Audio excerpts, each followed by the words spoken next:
welcome to the Meena and with me Vasudha, welcoming our special guest, Mr. Prasun Roy. He's a best-selling author, musician, and latest book, A Samurai Dream of AZAD, Rash Behari Bose, bestseller that has taken thousands of cities across the country. So, Mr. Prasun Roy, welcome to our channel Think India. Am I Thank you audible to so you? much.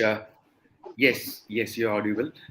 Thank you so much for asking me to join this session tonight, and I'm really happy to be a part of it. Mr. Roy, I am Dr. Vasudha also welcoming you to our show. Thank you so much. Thank you. So, आप तो recently join किया है Ahmedabad international literature festival पे, तो वहाँ पर Yes. आप books को रिस्पॉन्स एंड आपका एक्सपीरियंस कैसा रहा हुआ अहमदाबाद इंटरनेशनल लिटरेचर फेस्टिवल पे? Okay.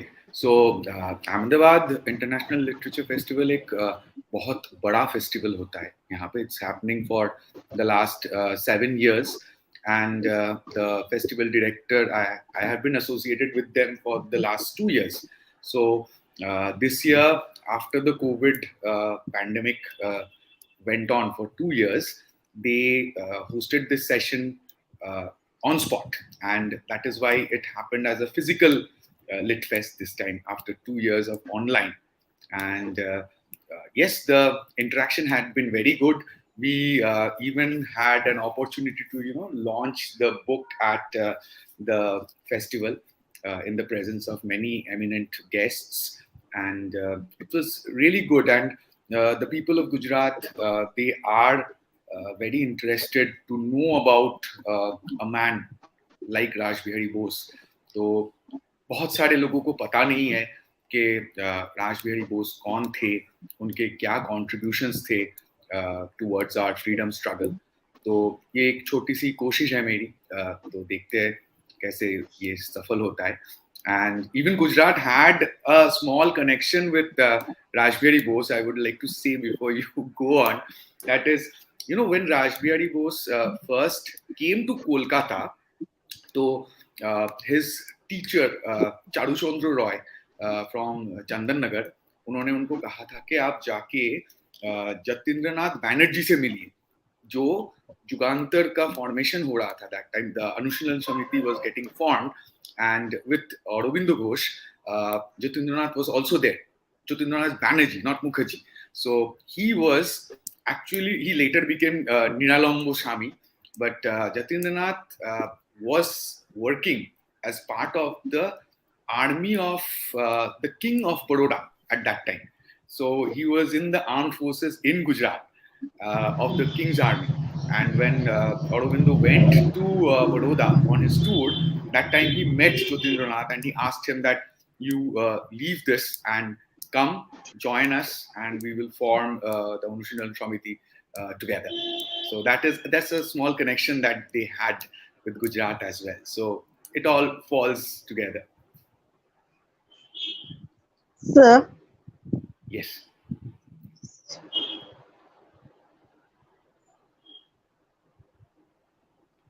सर, मेरा आपसे क्वेश्चन है कि आपको क्या लगता है कि जो राश बिहारी बोस पर जो आपने किताब लिखा, हमारे राश बिहारी बोस की हमारे बहुत बड़े फ्रीडम फाइटर थे, आईएनए का फॉर्मेशन उन्होंने पहले किए थे, लेकिन उनके साथ के इंडियन हिस्टोरियन से जजमेंट किए हैं? आप सही बोल रही है कि हमारे बहुत सारे ऐसे फ्रीडम फाइटर्स हैं, फॉर एग्जांपल राश बिहारी बोस, जिनका नाम हमारे देश के जितने भी फ्रीडम फाइटर्स हैं उनके साथ टॉप 4 के अंदर आना चाहिए था. बिकॉज इट्स इवन अनफॉर्चुनेट कि बहुत सारे लोग इवन कलकत्ते में नहीं जानते हैं कि Rash Behari avenue is not named after Rash Behari Bose, it's named after Rash Behari Bose. So that's unfortunate, and बाकी देश में भी उनके बारे में इतना ही कम लिखा गया है कि हमारे स्कूल कॉलेजेस की जो हिस्ट्री बुक्स हम लोग पढ़ते हैं उसके अंदर उनका उल्लेख बहुत छोटी तरीके से किया गया है, सामान्य उनका कंट्रीब्यूशन के बारे में बताया गया है, और जिन लोगों को पता है they also identify him with a few pointers that in 1912 he had thrown a bomb on the viceroy, then he led the Gadar revolution, and then he went to Japan where he did something. But what people don't know is this man was the first to create the world's biggest voluntary army, organized armed revolution for the independence of India, and हमारे देश के independence के struggle को global stage पे platform में वो लेके गए. And then he was a very collaborative man. He was a master strategist. When the Gadar revolution happened in 1915, वो एक बंगाली आदमी, he could convince 26 regiments of British Indian regiments to come together and fight against their masters. So that was something which requires a lot of guts. And उसके बाद भी he was always in touch with all the eminent leaders. जैसे नेताजी के साथ उनका contact बहुत दिनों से था, एंड उनको ये पता था कि जो आर्मी वो फॉर्म कर रहे हैं उसको आगे ले जाने के लिए, उसको फाइट करवाने के लिए he needs a stalwart leader. तो there was no ego between the two, and he handed over the reins happily, saying that I will be there at the back of it to support you with my strategies. So इस तरीके के एक leader जिन्होंने ये INA का पूरा formation किया और नेताजी के साथ मिलके इसको आगे लेके गए, and a very very prime factor behind our independence was the INA. INA भले ही पूरी तरीके से युद्ध में सफल ना हो पाए, उन्होंने जो किया था आईएनए ट्रायल्स के बाद, तो सारी जगह पे British air force, British navy, British signalling corps, हर जगह पे there was revolution, and that is what scared the hell out of the British, because उनका वो एक ही वेपन था जिससे वो भारतवर्ष को इतने सालों से कंट्रोल कर रहे थे. That was the army, and the army comprised of people of our country only. लेकिन जब वहीं पे आग लग गई आईएनए के वजह से, तब उनको पता चल गया कि हम और ज्यादा दिन यहाँ टिक नहीं सकते. तो ये एक ऐसे लीडर है जिन्होंने इस चीज की सूचना की थी. तो आज के दिन राश बिहारी बोस का नाम, when we are celebrating the Amrit Mahotsav, I think his name should be in the top 4. जो हमारे हिस्ट्री बुक्स में अनफॉर्चुनेटली बहुत सारे ऐसे लोगों का नाम नहीं है. Yes. मेरा क्वेश्चन है कि my first question to you that आपने सिर्फ उसके ऊपर ही क्यों, उसके बायोग्राफी के ऊपर ही क्यों लिखा, only राश बिहारी बोस क्यों? I'm working on some more. Why you wrote the book on? I'm working on some more subjects also, but I would tell you this कि मैंने क्यों लिखा उनके बारे में. क्योंकि राश बिहारी बोस के बारे में जब मैं पढ़ना शुरू किया, that time I got to know that ये एक ऐसा इंसान था जिसके बारे में हम सबको इतना कम पता है. लेकिन if you look into his life from the age of 10 years, 10 साल की उम्र से एक बच्चे ने ठान ली थी कि मैं देश के लिए लड़ाई करूंगा, और कैसे करूंगा, मुझे ब्रिटिश आर्मी में घुसना है, और वहीं पे घुस के I would learn how to fight and then I will fight back. And that was a dream which he carried forward till his last day. And ये क्वेश्चन मेरे को और भी लोगों ने पूछा है, but I always say that this book a samurai dream of Azad Hind, ये सिर्फ श्री राश बिहारी बोस के अकेले की कहानी नहीं है. उनके साथ इतने सारे लोग जुड़े हुए हैं जिनका नाम तो हम और भी नहीं जानते. There is Amarendranath Chatterjee, there is Shrish Chandra Ghosh, there is Motilal Roy, there are so many other people. There is the Gadar party, which was the backbone of his whole support, starting from America to Canada to Germany. The whole world sphere जो उन्होंने control किया इसके साथ करके ये revolution को आगे लेके गए, वो ये एक सामान्य काम नहीं था.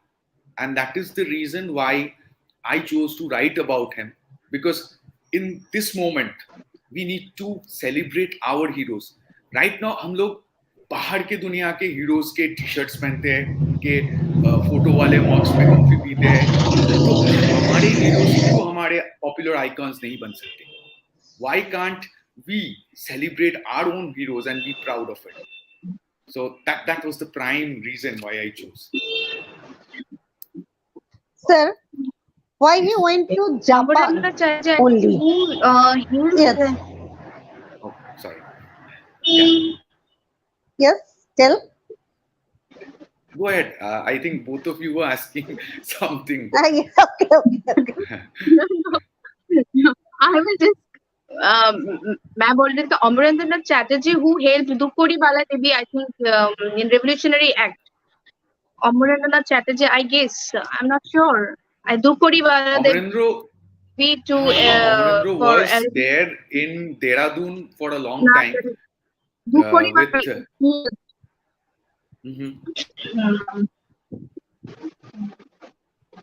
Thank you. Next. Dr. Sudha. Sir, why Mr. Bose went to Japan only, not USSR? Actually, that time हम जानते हैं USSR एक कम्युनिस्ट कंट्री थी जिसके साथ ब्रिटेन का 36 का आंकड़ा था वेस्ट के साथ, तो वो जापान क्यों गए? जापान भी तो उस टाइम में एक मोनार्की थी, एक कॉलोनियल पावर थी, वो जापान पे ही क्यों गए? वो USSR क्यों नहीं गए? It's my opinion that if you look at the World War I scenario, that time the main fund provider for the Indian Revolution was Germany at that time. And when the World War began, there was a clear conflict which was going on between the USSR and the Germans. And the Gadar party, Lala Hardayal, who was there in Germany also, all these people existed either in Japan or Germany or a part of the US. So going to USSR would have been detrimental to the person or the or the country who was providing us the arms and ammunitions and the funds to carry on our revolutions. And a faction of जो गदर party के लोग थे वो Japan में present थे, because when Rash Behari Bose Japan पहुंचे in 1915, 5th of June, that time there were two people, Bhagwan Singh Gyani and Maulvi Barkatullah, who were Gadar party members जो उनके साथ कांटेक्ट में आए. And जो first thing राज बिहारी बोस ने किया था वो था to get in touch with the German Foreign Office. So Germany played a very significant role over there. And that is why this was a more feasible and logical option. That is why उन्होंने ये choice किया था.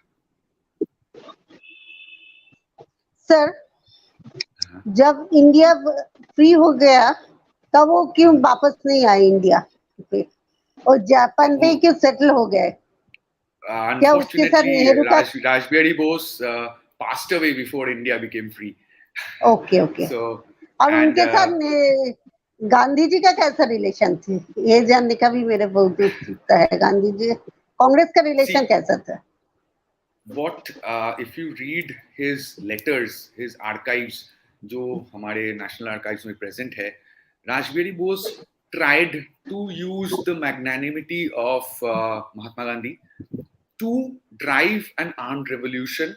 He was a non-supporter of non-violence. That is very clear of it. So that is why उन्होंने सचिंद्रनाथ सान्याल को चिट्ठी में भी लिखा था कि ये नेताजी के साथ कांग्रेस का क्या प्रॉब्लम चल रहा है, and we should open-heartedly support Netaji Subhash Chandra Bose. So there were letters which he wrote to his ally Sachindranath Saanyal also.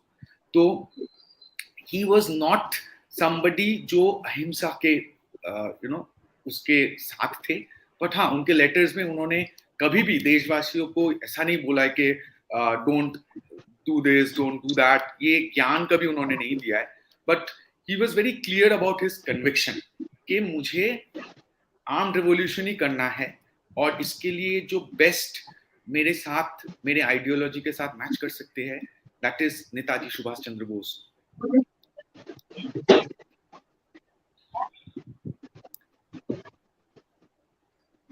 Sir, हम जो राश बिहारी बोस के बारे में जानते हैं, हमें उसके बायोग्राफी के बारे में इतना बताया जाता है वो सिर्फ एक जर्मन लेडी से शादी की थी. बहुत से लोग बोलते हैं वो जैसे उसको इस नजर से देखते जैसे राजीव गांधी है वैसे ही वो है, लेकिन वो तो ऐसा आदमी नहीं था ना. एग्जैक्टली क्योंकि देखिए राश बिहारी बोस जब जापान चले गए, यहाँ पे after the Ghadar revolution of 1915 जो एक ट्रेटर के वजह से फेल हो गई थी, उनके लिए it was a death trap to stay in India. तो देश में रहने का उनके लिए और कोई मौका नहीं था, तो उनको भागना पड़ा और वो जापान पहुंचे. और जापान पहुंचने के बाद वो चाइना के थ्रू जर्मन आर्म्स सप्लाई करने की कोशिश किए. जब वो नहीं हो पाई, that time he came back to Tokyo और लाला लाजपत राय आए थे, हिरम्बुलाल गुप्तो आए थे एंड उन्होंने एक कॉन्फ्रेंस किया था जिसमें उन्होंने ओपनली जापानीज सपोर्ट मांगे थे. That time British foreign office became very active और उन्होंने इनके अगेंस्ट में मैन हंट चालू कर दिया था. तो Rash Behari Bose had to go underground, नहीं तो अदरवाइज उनको डिपोर्ट कर दिया जाता और इंडिया पहुंचते ही उनका कोर्ट मार्शल करके he would have been hanged perhaps. तो at that time Black Dragon society Mitsuru Toyama उनको हेल्प किया था उन्होंने. And Aizo Soma Kokko Soma, they were the owners of the Nakamuraya bakery, eminent family of Japan, जो एक बहुत बड़ी बेकरी चलाते थे. वो भी पैन एशियनिज्म में बिलीव करते थे. तो उनके घर में अंडरग्राउंड सेलर में उन्होंने महीने बिताए. They protected him being a man in exile also, because उनको पता था कि इनको अगर हम लोग जाने देंगे तो ये लोग इनको मार देंगे. And then even when the Japanese government took away the extradition warrant, British spies were behind him, जो उनके पीछे पड़े हुए थे. ऐसे टाइम में मित्सुरु तोयामा ने प्रपोजल दिया कि get राश Behari Bose married to आइसोसोमा's eldest daughter. तो एक जापानीज के साथ उनकी मैरिज हो जाएगी, तो आहिस्ते आहिस्ते उनको सिटीजनशिप मिल जाएगा एंड उनको एमनेस्टी मिल जाएगी ये सब अटैक्स में से. And that is when he got married to Toshiko Soma. और फिर तोशिको को बोला जाता था कि the living flesh blood shield of the Indian in exile. For their marriage lasted for only 7 years, but उसके अंदर ही उनको मतलब 15-20 times they needed to change their residence. और इवन आफ्टर उनको वहां पे सिटीजनशिप मिलने के बाद भी उनके ऊपर एटलीस्ट 3 बार किडनैपिंग अटेम्प्ट्स हुए. सो सिचुएशन ऐसी थी कि उनको वहां पे he had to marry a Japanese lady. But what राश Behari Bose did was उन्होंने जैसे इंडिया उनके माँ थी and he took Japan as his second mother, और उन्होंने जापान को अपना लिया, उसके कल्चर को, उनके लोगों को, और आहिस्ते आहिस्ते वो बन गए एक ऐसे पर्सनालिटी जिनको Japanese imperial general headquarters, the main army headquarters also listened to his words. तो एक आदमी जो 4 जापानी वर्ड जान के जापान पहुंचा था, वो एक ऐसी पोजीशन अपने लिए बना पाए जो उनके आर्मी, उनके एम्परर तक उनके बात को ध्यान देते थे. And that was not a very simple task. Rabindranath Tagore ने एक बार बोला था कि अगर आप किसी दिन जापान जाओगे उनके एक एसोसिएट को, कि आप जाके मिलना राश बिहारी बोस से, क्योंकि जापानीज एटिकेट उनसे बेहतर और कोई नहीं जानता है. तो जैसे जापान को उन्होंने अपनाया. I think Rabindranath Tagore went to Japan to meet. He went to Japan. He also went, and he also gave a statement at that time. that if you want to know about the etiquettes of the Japanese culture, तो आप उनसे जाके सीखिए, क्योंकि उनसे बेहतर और कोई नहीं कर सकता. तो वो एक कॉम्प्लीमेंट था उनके लिए. एंड राश बेहरी बोस जापान में ये एस्टैब्लिश करना भी उनके लिए बहुत बड़ी बात थी. He just didn't marry and live over there. उनकी कांस्टेंट कोशिश रही कि इंडियन इंडिपेंडेंस लीग को एस्टैब्लिश किया जाए. And he was always on the lookout. IIL को उन्होंने फॉर्मेशन किया था 1927 के अराउंड, 24-27 दैट टाइम. फिर जब सेकेंड वर्ल्ड वॉर चालू हुआ 1942, the IIL got re-christianed and Bangkok conference हुआ, जहां पे उन्होंने ओपनली नेताजी को इनविटेशन भेजा और अरेंज किया the Japanese in connection with the Germans, how Netaji could be brought to Japan. तो ये पूरा establishment, the trust which the Japanese had for us was because of this man. So I think that is what he did, not just get married to a family and get his family made. He was a man who established India in the hearts of Japan, which still exists to this day. After he passed away, Congress के लोगों को भी सुनना चाहिए. वो बोल देते हैं कभी कभार कि राश बिहारी बोस भी तो एक जापानीज से शादी किए थे, और वहां पे एक ऐसा स्टेटमेंट भी दिया जाता है कि सोनिया गांधी के साथ कंपेयर कर लेते हैं. इवन बताया जाता है कि राश बिहारी बोस जापान में चले गए थे, वहां पे शादी करके उनके बच्चे हो गए, तो उधर ही रह गए, इंडिया के बारे में भूल गए थे.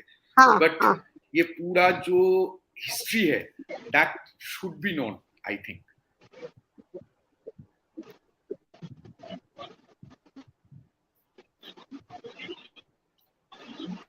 Urpita, are you audible? Yes. So बहुत कम लोगों को पता है कि he was the first chef in Japan. That his freedom fighters curry becomes famous in Japan. That is Indo curry. So is his chef afterwards camouflage for running the revolutionary work behind the public eyes? आपका क्या राय है इसमें? देखिए, the Indo करी जो उन्होंने invent किया था वो आज के दिन तक एस्टैब्लिश्ड है. एंड वो रेस्टोरेंट जो अभी मैन्ना या कुछ नाम से चलती है अभी भी in the Shinjuku station, near the Shinjuku station, they still serve the Indian curry. And ये कड़ी, यस, और ये जो कड़ी वर्ड है, ये कड़ी वर्ड इज वेरी इंडियन. हम लोग इंडियंस ही कड़ी खाते हैं, ब्रिटिश लोग थोड़ी कड़ी खाते थे. तो उस टाइम जापान में कड़ी का मतलब होता था कि इंग्लिश चिकन कड़ी, but we Bengali call मुर्गी झोल, exactly. So what he did, I think that was also a revolutionary thing, कि eat the curry the Indian way, not the British way. So that was also a revolution in a way which still exists. And yes, the restaurant became a highest grosser in terms of financials also, which perhaps gave him the financial muscles as well to अपने काम को आगे बढ़ाने के लिए, क्योंकि वो जहाँ पहुंचे थे he was penniless. तो उसके बाद वहाँ पर उनको अपने आप को establish करवाना, to become an educator, a journalist, and then a man who was owning a business जो millions of servings of हमारे जो मुर्गी झोल होते तो that he did.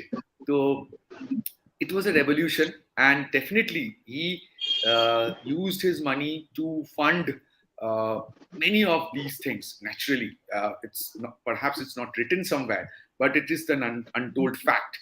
क्योंकि वो टाइम में उन्होंने 3-4 बार there was a youth conference, Asian Youth Conference, 1924, 1932, 1938, इन सालों में डिफरेंट जगहों में उन्होंने इसको किया था. तो that time you needed funds to do that, तो ताकि एशिया के सारे यूथ इंडिया के साथ उनके साथ कंपैशनेट हो जाए. तो that is I think another तरीका था उनका हमारे देश के रेवोल्यूशन को, हमारे देश के कल्चर को जापान में एस्टैब्लिश करने के लिए। तो आपके लिए क्या ये कैमोफ्लेज था जो आपने रेवोल्यूशनरी वर्क को जारी रखने के लिए पब्लिक के बिहाइंड? देखिए वो अपने बातों में he was always very clear, क्योंकि जापान में उनको एमनेस्टी मिल गई थी और जापानी गवर्नमेंट को जब वर्ल्ड वॉर चालू होने वाली थी दैट टाइम उन्होंने क्लियरली बोल दिया था कि अगर आप लोगों को ये वॉर जीतना है तो आपको ब्रिटिश एंड इंडिया का कनेक्शन तोड़ना पड़ेगा, क्योंकि ब्रिटिश जो आर्मी है उसका सबसे बड़ा स्ट्रेंथ है इंडियन सोल्जर्स। तो अगर आप ये कनेक्शन को कट कर सको तभी जाके ये वॉर आप जीत पाओगे। And he was very verbal about it through all his radio broadcast, through all his messages to the country. उन्होंने लिखना भी चालू किया था, प्रवर्तक मैगजीन जो मोतीलाल रॉय चलाते थे वहां पर he was very active when he used to write. उसके बाद यंग इंडिया में, स्टैंडर्ड बेयरर में, सब जगह पे उन्होंने लिखा। जो उनके जो साथी थे इंडिया में उनको सपोर्ट करने के लिए उन्होंने काफी चिट्ठियां भी लिखे। उन्होंने बिरला को लिखा था एट दैट टाइम, उन्होंने नेताजी को चिट्ठी लिखे थे, उन्होंने सावरकर जी को लेटर्स लिखे थे। तो ये उनके लिए ये कैमोफ्लेज तो नहीं था, because he was very clear कि मुझे ये करना है। एंड उनको ये मालूम था कि वर्ल्ड वॉर 2 एक ऐसी अपॉर्चुनिटी है जिसको हम छोड़ नहीं सकते, इसके ऊपर बेस करके ही हमको अपना ये पूरा काम करना होगा। बिकॉज इंडिया अगर centre to the world economy होगी तभी जाके बाकी लोग हमको सपोर्ट करेंगे, अकेले हम फाइट करके कुछ कर नहीं पाएंगे। So that message was very clear and that is where he and Netaji Subhash Chandra Bose collaborated so well, and that is something which I believe he was very clear मुझे ये करना ही है। तो सर आप conclusion में क्या बोलना चाहेंगे आज के इस बुक के बारे में? मैं कंक्लूजन में यही बोलना चाहूंगा कि ये बुक, और ये भी बता दीजिए किधर मिल सकता है इस बुक, ये पब्लिक भी इस बुक के बारे में जानने के लिए बहुत उत्सुक है। तो ये बुक जो है ये आपको ऑनलाइन में हर जगह पे मिल जाएगी, Amazon, फ्लिपकार्ट, हर जगह पे इट इज अवेलेबल ऑनलाइन। और कलकत्ते में अगर आप देखोगे तो स्टार मार्क स्टोर्स अक्रॉस सबके पास वहाँ अवेलेबल है। सपना बुक हाउस बैंगलोर उनके पास अवेलेबल है। ओडीसी स्टोर्स इन चेन्नई वहाँ पे अवेलेबल है। टाइटल वेव्स बैंड्रा मुंबई वहाँ पर अवेलेबल है। Oxford book stores even in Kolkata, if you go to College Street, there are 4-5 shops who have full stock of this book, अगर कोई जाके उसको खरीदना चाहते हैं। और ऑनलाइन तो वो अवेलेबल है ही सब जगहों पे। और in conclusion I would say कि राश बिहारी बोस एक ऐसे इंसान थे जिनके बारे में हम सबको जानना चाहिए। और ये बुक सिर्फ उनकी जर्नी नहीं है, बहुत सारे लोग थे उनके साथ, जैसे बाघाजुद्दीन भी उनके एक इंस्पायरर थे। तो इन सब के बारे में अनफॉर्चुनेटली हम बंगाल में थोड़ा बहुत जानते हैं, लेकिन बंगाल के बाहर इन लोगों के बारे में कोई नहीं जानता। और ये किताब एक छोटी सी कोशिश है ताकि इन सब लोगों के बारे में पूरे देश में जाना जाए, क्योंकि इनका कंट्रीब्यूशन छोटा नहीं था, इनका कंट्रीब्यूशन मेजर था, जिसके लिए आज हम लोग फ्री इंडिया में जीते हैं। तो Azad Hind was because of these people. Thank you sir, आप हमारे शो पे आए, इतनी मूल्यवान बातें रखे। सर आप जाने से पहले, हमारे शो खत्म करने से पहले, आप जैसे मैं हम लोग को बोलती हूँ, please share, subscribe and like our channel, आप भी बोल दीजिए। और आप बांग्ला में भी एक बार हम बंगाली लोगों को बोल दीजिए आपको किताब लेने के लिए। Absolutely. So আমার সমস্ত বাঙালি বন্ধুদের, বড়দের, ছোটদের সবাইকে বলছি যে samurai dream of Azad Hind আপনারা পড়ুন, সাপোর্ট করুন এরকম বই আমরা চেষ্টা করব আমি আরো আপনাদের সামনে তুলে ধরার জন্য। তো এই বইটাকে সাপোর্ট করুন যাতে এই মানুষটার সম্বন্ধে এবং ওনার মতো আরো অনেকের সম্বন্ধে আমরা সবাই জানতে পারি, আমাদের আগামী প্রজন্ম জানতে পারে। एंड जैसे आप बोल रहे थे, so all of you who are listening to this show today, please do like, subscribe and watch the channel of Think Tank India. Doctor Vasudha, doctor Arpita, आप लोग बहुत बढ़िया काम कर रहे हैं.